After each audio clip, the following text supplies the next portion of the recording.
22살 박지민의 심장은 서울역에 도착한 순간부터 줄곧 세차게 뛰고 있었다. 지방 소도시에서 나고 자란 그에게 서울은 그 자체로 거대한 설렘이었다. 아르바이트로 한 푼 두 푼 모아 마련한 첫 단독 서울 여행, 그 중에서도 오늘 방문할 덕수궁은 그의 오랜 로망이었다. 작은 여행 블로그를 운영하며 사진 찍는 것을 좋아하는 지민에게 고궁의 가을은 놓칠 수 없는 피사체였다. 상쾌한 가을 바람이 볼을 스치는 10월의 오후였다. 덕수궁 돌담길을 따라 걷는 지민의 발걸음은 가벼웠다.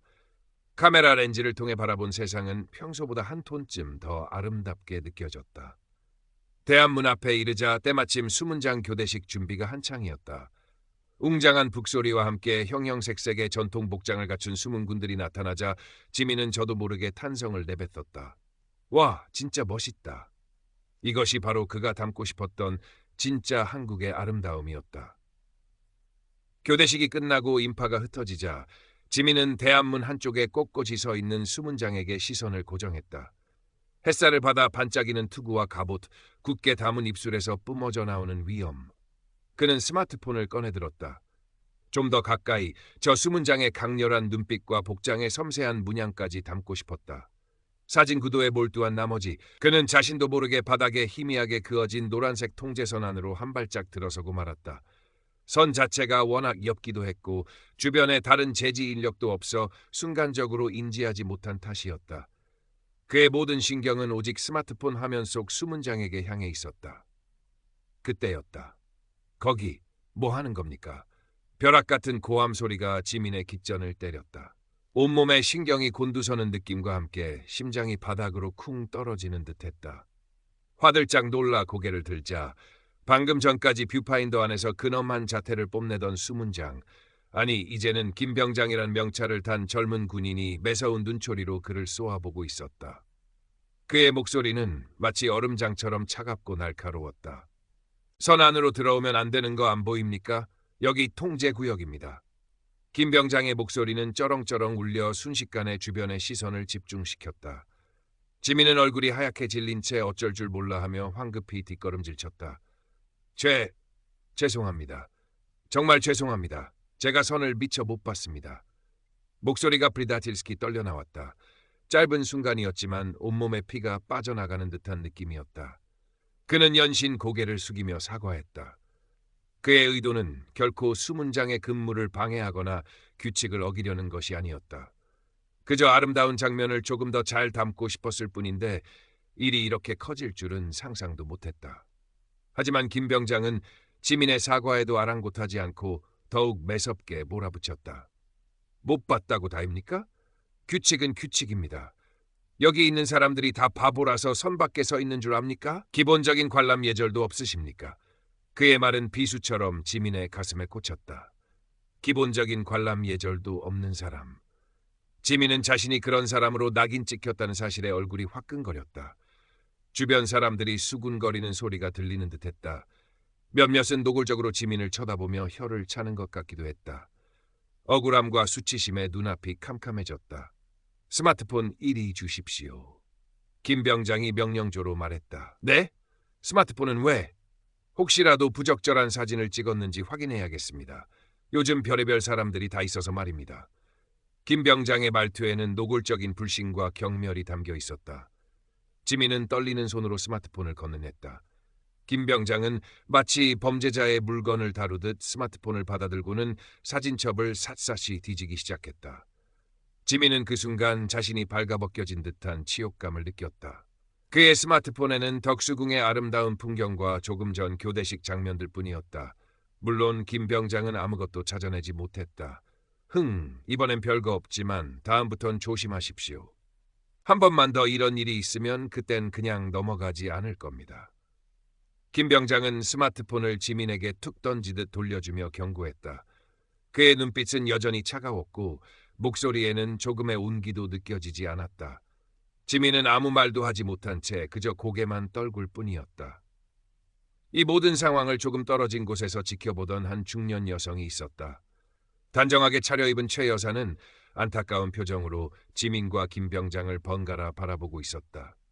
그녀는 김병장의 행동이 지나치다고 생각했지만 군복을 입은 젊은이의 위세에 눌려 쉽사리 입을 떼지 못하고 있었다. 그러다 김 병장이 지민에게 스마트폰을 거의 던지다시피 하는 장면을 목격하자 그녀는 더 이상 참을 수 없다는 듯 조심스럽게 다가왔다. 저기, 병사 양반. 최 여사가 부드럽지만 단호한 목소리로 입을 열었다. 학생이 잘 몰라서 그런 것 같은데 너무 심하게 다그치시는 것 아닙니까? 사과도 충분히 한 것 같고요. 김 병장은 갑작스러운 방해에 미간을 찌푸리며 최 여사를 쏘아보았다. 아주머니, 이건 공무집행 중인 상황입니다. 외부인은 빠져주시죠. 제가 알아서 처리합니다. 그의 목소리는 최 여사에게도 가차없었다. 최 여사는 잠시 말문이 막혔지만 이내 차분하게 다시 말했다. 물론 공무 중이시겠지만 그래도 젊은 학생에게 너무 큰 상처를 주는 것 같아서 안타까워서 그럽니다. 조금만 너그러이 봐주시면 안 되겠습니까? 김 병장은 코웃음을 쳤다. 너그러움이요? 규칙을 어긴 사람에게 너그러움을 베풀라는 말씀이십니까? 그렇게 해서 기강이 해이해지면 누가 책임집니까? 그는 마치 최 여사가 국가 안보라도 위협하는 사람인 양대했다. 최 여사는 더 이상 말을 잇지 못하고 안타까운 눈빛으로 지민을 바라볼 뿐이었다. 김 병장은 최 여사를 한번 쏘아보고는 다시 지민에게 시선을 돌렸다. 그의 얼굴에는 이제 경멸감마저 어리는 듯했다. 요즘 젊은 것들은 도대체 뭘 배우고 다니는지 모르겠군. 자기 나라 역사와 전통에 대한 존중심이라고는 눈곱만큼도 찾아볼 수가 없어. 그 말은 지민의 가슴을 후벼 팠다. 그는 단지 사진을 찍고 싶었을 뿐인데 졸지에 나라 망신시키는 무례한 젊은이 취급을 받게 된 것이다. 억울함에 눈물이 핑 돌았지만 그는 입술을 깨물며 간신히 참아냈다. 여기서 울어버리면 정말로 자신이 잘못한 것을 인정하는 꼴이 될 것 같았다. 김 병장은 마지막으로 지민을 위아래로 훑어보더니 경멸이 가득 담긴 한마디를 뱉어냈다. 다음부터는 정신 똑바로 차리고 다니시오. 괜히 나라 망신시키지 말고. 그 말을 끝으로 김 병장은 마치 아무 일도 없었다는 듯 다시 로봇처럼 딱딱한 자세로 돌아서서 자신의 초소 쪽으로 향했다. 그의 뒷모습은 멀어질수록 더욱 차갑고 위압적으로 느껴졌다. 지민은 그 자리에 얼어붙은 듯 한참을 서 있었다. 귀에는 여전히 김 병장의 모멸적인 목소리가 맴도는 듯했고 주변 사람들의 시선은 따갑게 느껴졌다. 방금 전까지 아름답기만 하던 덕수궁의 가을 풍경이 순식간에 잿빛으로 변해버린 것 같았다. 그의 첫 서울 여행, 가장 기대했던 순간이 이렇게 악몽으로 변해버릴 줄이야. 김 병장이 시야에서 사라지고 나서야 지민은 겨우 멈췄던 숨을 내쉴 수 있었다. 다리에 힘이 풀려 주저앉을 것만 같았다. 그때 최 여사가 조용히 다가와 그의 어깨를 가볍게 두드렸다. 학생, 괜찮아요? 따뜻한 목소리였다. 지민이 고개를 들자 최 여사는 걱정스러운 눈빛으로 그를 바라보고 있었다. 그녀는 작은 손수건을 꺼내 지민에게 건넸다. 지민은 그제야 자신이 울고 있다는 것을 깨달았다. 뜨거운 눈물이 뺨을 타고 하염없이 흘러내리고 있었다. 너무 속상해 말아요. 저 병사가 좀 지나쳤어. 학생 잘못 아니에요. 최 여사의 위로에 지민은 결국 참았던 울음을 터뜨리고 말았다. 어린아이처럼 엉엉 소리내어 울었다. 억울함, 수치심, 분노, 그리고 서러움이 한꺼번에 북받쳐 올랐다. 최 여사는 아무 말 없이 지민의 등을 토닥여 주었다. 그녀의 따뜻한 손길에서 진심 어린 위로가 전해져 왔다. 한참을 울고 나서야 지민은 겨우 감정을 추스를 수 있었다. 감사합니다, 아주머니. 정말 감사합니다. 목이 메어 제대로 말이 나오지 않았다. 별말을요. 나도 예전에 비슷한 일을 겪은 적이 있어서 학생 마음이 이해가 가요. 어떤 사람들은 자기가 가진 작은 권력을 그렇게 휘두르면서 만족감을 느끼는 모양이야. 너무 마음에 담아두지 말아요. 최 여사는 자신의 오래전 기억을 짧게 이야기하며 지민을 다독였다. 그녀의 말은 지민에게 큰 위안이 되었다. 적어도 이 넓은 서울 하늘 아래 자신의 억울함을 알아주는 사람이 한 명이라도 있다는 사실이 큰 힘이 되었다. 지민은 최 여사에게 여러 번 감사 인사를 하고 헤어졌다. 그는 발길 닿는 대로 덕수궁 안쪽으로 걸어 들어갔다. 조금 전에 소란이 거짓말이었던 것처럼 궁궐안은 평화롭고 고즈넉했다. 그는 한적한 벤치에 홀로 앉아 한참 동안 멍하니 허공을 바라보았다. 스마트폰을 꺼내 사진첩을 열었다. 조금 전 찍으려 했던 20장의 사진은 없었다. 아니, 그 근처에서 찍었던 다른 사진들까지 모조리 삭제해버렸다. 그 기억을 떠올리게 하는 어떤 것도 남기고 싶지 않았다. 마음은 여전히 무거웠지만 최 여사의 따뜻한 말 덕분에 아주 조금은 진정된 것 같았다. 그는 주머니에서 작은 수첩을 꺼냈다. 원래 계획대로라면 지금쯤 덕수궁의 아름다운 단풍을 배경으로 멋진 사진을 찍고 있어야 했다. 하지만 그는 수첩을 몰차 바라보다가 다시 가방에 넣었다. 오늘은 더 이상 사진을 찍고 싶은 기분이 아니었다. 해가 뉘엿뉘엿 지기 시작하자 지민은 자리에서 일어났다. 궁궐을 나서려는데 아까 그 김 병장이 여전히 대한문 근처에서 근무를 서고 있는 모습이 멀리 보였다. 지민은 자신도 모르게 걸음을 멈췄다. 김 병장은 조금 전의 일은 까맣게 잊은 듯 여전히 위험 있는 자세로 서 있었다. 그 모습을 보니 다시금 울컥 화가 치밀어 올랐지만 지민은 그저 몰차 그를 지나쳐 궁궐을 빠져나왔다. 그날 밤 지민은 숙소로 돌아와 침대에 누워 천장만 바라보았다.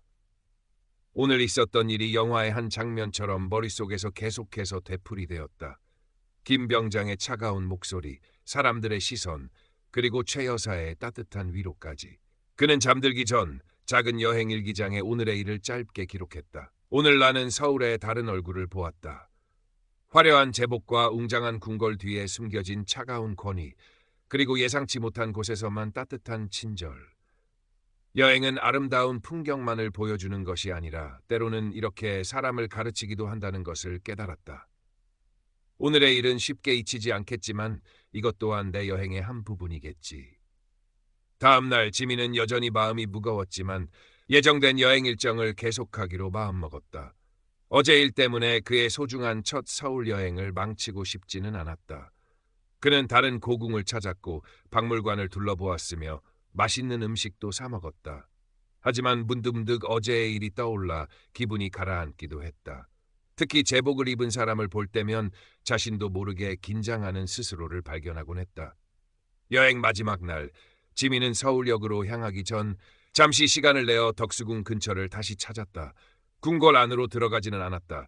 그저 돌담길을 따라 천천히 걸으며 며칠 전과는 사뭇 다른 감회에 젖었다. 그때 익숙한 인형이 눈에 들어왔다. 최 여사였다. 그녀는 친구와 함께 담소를 나누며 돌담길을 산책하고 있었다. 지민은 잠시 망설이다가 그녀에게 다가가 인사를 건넸다. 아주머니, 안녕하세요. 저 기억하세요? 최 여사는 잠시 지민을 바라보더니 이내 환하게 웃으며 그를 알아보았다. 어머 학생, 그럼 기억하고 말고 그날 이후로 괜찮았어요? 네, 아주머니 덕분에 많이 괜찮아졌어요. 다시 한번 감사드립니다. 뭘 그런 걸 가지고 여행은 즐거웠어요? 네, 조금 안 좋은 일도 있었지만 그래도 좋은 경험이었어요. 지민은 멋쩍게 웃으며 대답했다. 최 여사는 지민의 어깨를 토닥이며 말했다. 그래요, 살다 보면 이런 일도 있고 저런 일도 있는 거지. 중요한 건 그런 경험을 통해 뭘 배우느냐 하는 거야. 이번 일이 학생에게 좋은 교훈이 되었으면 좋겠네. 그녀의 말은 여전히 따뜻했다. 지민은 진심으로 고개를 끄덕였다. 짧은 만남이었지만 최 여사와의 재회는 지민에게 큰 위로와 용기를 주었다. 서울을 떠나는 기차 안에서